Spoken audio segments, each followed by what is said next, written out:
Hello, this is Grayce Sanders, and today I'm going to be giving a reflection on the first article, Never Say Anything a Kid Can Say, by Stephen C. Reinhart. In the article, Mr. Reinhart outlines a lot of great strategies that he's personally used to evolve his pedagogy and curriculum to be the most effective for students in the realm of mathematics.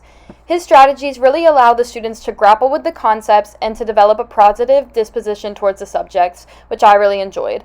I broke down my biggest takeaways into 3 sections and will be reviewing and reflecting on them individually.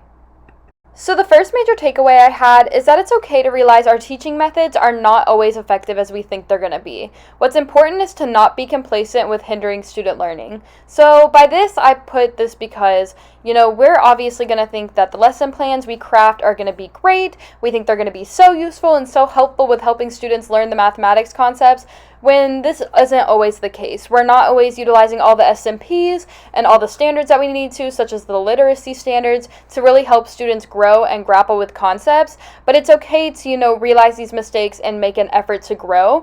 So one quote that I really liked was, making a commitment to change 10% of my teaching each year, cut out a little bit of the quote, and then each year my goal was to simply teach a single topic in a better way than I had the year before. So it's okay to not make a total 360 in our curriculum, as long as we recognize where we have room to improve and room to grow, and we plan to implement these changes over time.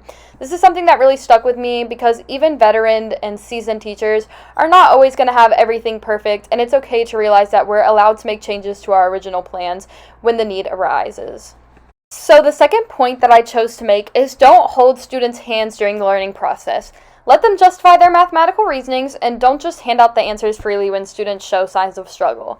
Allow them the time and the resources to grapple. So I am definitely guilty of this, whether it be elementary school, high school, or even college. Sometimes when I don't know the answer, I'll just say, "Oh, I don't know, I'm not really sure," in the hopes that the teacher will just give me the answer. I'll admit, I've definitely done it, and I feel like everybody has. But this point just relates to me that as a teacher, I need to be equipping my students with multiple strategies so that they can enter the problems that I give or that they see on a state test in multiple ways.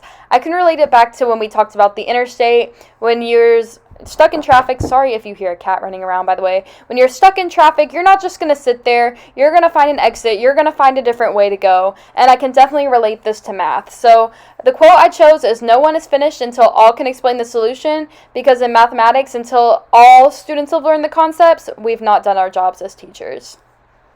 So kind of to wrap things up, my last point that I took away was, be sure to promote a classroom environment that's student-centered and welcoming for students to grow as individual mathematicians.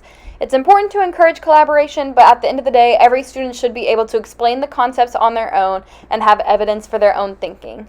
I pulled this quote, "Require several responses to the same question, never accept only one response to the question," because a lot of times as a student in my own academic career, I've noticed when placed in collaborative groups for math in particular, one student will kind of take the reins. They know how to solve the problem, and everybody else just says, "Great, I don't have to participate anymore. I can just sit back and watch," because they know the teacher is only going to ask for one response from that group. But this has just reiterated to me that I do need to check for understanding from everybody, even when students are collaborating, even when they are participating in mathematical discourse, because at the end of the day, as they move on in their learning progressions, their mind is the only one that they're going to have. So it's important to make sure that I'm building on each of the 5 strands of mathematical proficiency in each of my students and making sure that participation is required from all in the classroom. That's all for my reflection for the Never Say article. Stay tuned for more reflection soon. Bye!